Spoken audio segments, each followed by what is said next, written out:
Journée nationale de la santé bucco-dentaire.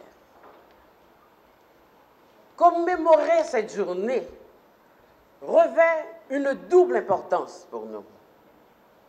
D'abord, c'est de savoir qu'aujourd'hui, dans les coins et recoins des 10 départements du pays, il y a une sensibilisation massive qui se fait.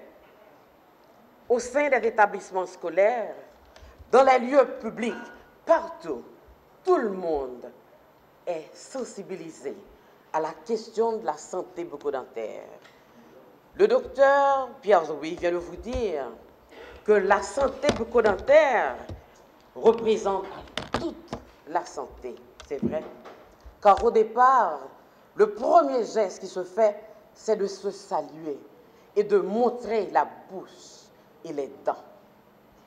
Il n'y a rien de plus troublant que de voir de jeunes enfants, très jeunes, tout jeunes, avec des caries dentaires, parce que leur mère, les parents, ceux-là qui prennent soin d'eux, n'ont jamais eu la possibilité ou la connaissance de pouvoir enseigner le rudiment de la protection des dents, de la prévention de certaines pathologies bucco-dentaires. Nous savons que c'est un organe précieux. C'est d'ailleurs un organe dont la pousse fait la joie des parents. Que la mère soit mère pour la première fois ou mère pour la 12e fois, la pousse des dents est charmante. Même les amis des parents se soucient de cette pousse. Ils viennent tous vous dire « Ah, regardez les beaux grains de riz. Regardez les meubles blancs du salon. » C'est des organes précieux. Et c'est à cet âge, depuis l'enfance, qu'on doit leur apprendre que les dents ne sont pas des décapsulaires. C'est des organes précieux pour la phonation, la déglutition, la mastication. C'est vraiment des organes précieux. Lorsque vous êtes très jeune, vous avez 5 ans, 6 ans, vous perdez la première dent, comment est-ce qu'on vous appelle? Coque sans bec. À un âge plus avancé, quand vous êtes adulte et que vous perdez surtout les incisives supérieures, on vous appelle Mazora. Et enfin, à l'âge avancé, lorsque la bouche est édentée, on vous appelle Flobop. N'est-ce pas? Donc c'est un organe important. Nous devons bien en prendre soin. La seconde importance pour nous, ce matin, c'est de savoir que la politique nationale de santé n'a négligé aucun fils. Nous avons entendu l'ophtalmologie dire « nous sommes des enfants abandonnés ». Nous avons aussi entendu dire par la santé mentale qu'on ne nous reconnaît pas comme fils. Quant à l'odontologie, c'est presque la chanson du quotidien. Mais nous voulons vous dire que notre politique de santé nationale a retenu tous ces points comme étant des points prioritaires. Vous êtes tous des fils d'une même famille, fils du ministère de la Santé publique. L'effet néfaste de la mauvaise santé bucco-dentaire sur le système cardiovasculaire et son association avec le diabète ont fait l'objet de nombreuses publications scientifiques. Il y a donc lieu de travailler ensemble dans l'élaboration et la mise en place des programmes de prévention pour les affections bucco-dentaires et certaines maladies systémiques. En tant que doyen de la faculté d'odontologie, institution d'État engagée dans la formation des dentistes en Haïti, nous sommes fiers d'avoir participé à l'élaboration de ce plan qui représente une prise de conscience, un appel et un premier pas. Une prise de conscience sur la nécessité de rationaliser la politique de développement des ressources humaines en dentisterie, que ce soit les dentistes ou les autres professionnels prévus dans ce plan. Un appel pour définir des stratégies dans la rétention et à une meilleure distribution de nos cadres et professionnels formés pour la prestation des soins et services bucco-dentaires. Enfin, un premier pas visant à adresser les problèmes d'accès à des soins de santé bucco-dentaires de qualité pour nos compatriotes. Cette tâche est immense, mais ensemble, en partenaires conscients des défis, nous devons et nous pouvons la réaliser. Il s'agit donc ici, pour nous présents ici ce matin, de continuer sur cette lancée et de travailler à faire atterrir effectivement les idées réunies dans ce plan.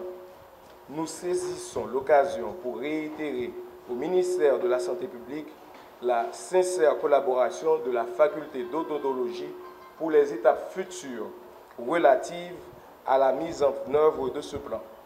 Pour finir, nous félicitons le ministère de la Santé publique et sa direction générale pour le travail accompli dans la concrétisation de ce projet d'élaboration de ce plan stratégique. Nous souhaitons que le partenariat entre les différents acteurs clés se renforce et se poursuive pour une meilleure prise en charge de la santé bucco-dentaire de nos concitoyens. Je veux aujourd'hui exprimer ma plus grande satisfaction de pouvoir lancer officiellement le plan stratégique 2012-2022 de la santé bucco-dentaire, tout en associant le ministère de la Santé publique et de la population à l'initiative prise par la Fédération dentaire internationale de déclarer la journée 20 mars 2013, Journée mondiale de la santé bucco-dentaire. Ma satisfaction est d'autant plus grande que le programme de santé bucco-dentaire en Haïti a toujours pâti d'un manque crucial d'attention, n'ayant jamais bénéficié de l'encadrement et des ressources nécessaires à une performance même minimale. Les chiffres sont très éloquents à cet égard. Une commune sur deux est desservie par une clinique dentaire. L'écrasante majorité des 67 cliniques dentaires existantes fonctionnent dans des conditions de précarité, que dis-je, d'indigence, qui font peser des doutes justifiés sur la qualité des services offerts par ces cliniques.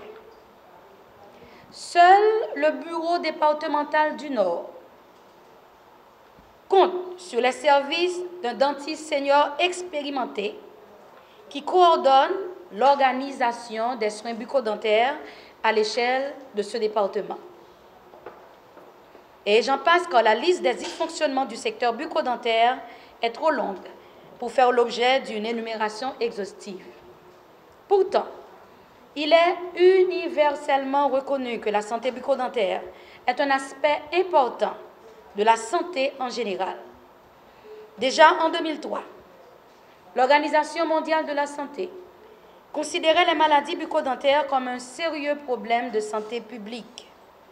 Ceci en raison de leur prévalence élevée et de leur impact dans toutes les régions du monde. L'idée d'avoir des dents saines dans un corps sain, comme disent les sages, avait déjà traversé tous les esprits.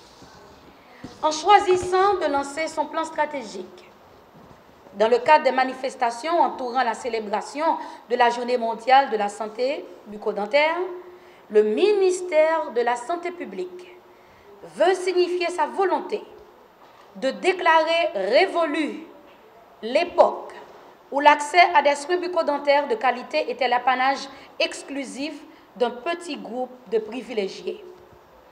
Une nouvelle vision.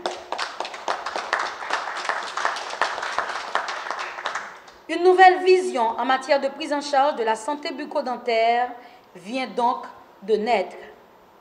Le présent plan stratégique permettra de réduire la morbidité, l'inconfort, la gêne et la mortalité liées aux affections bucco-dentaires au cours des 10 prochaines années. Il permettra également d'élargir et de standardiser l'offre de soins bucco-dentaires à 60% de la population haïtienne d'ici à septembre 2022. Les interventions programmées s'articulent autour de 4 axes stratégiques.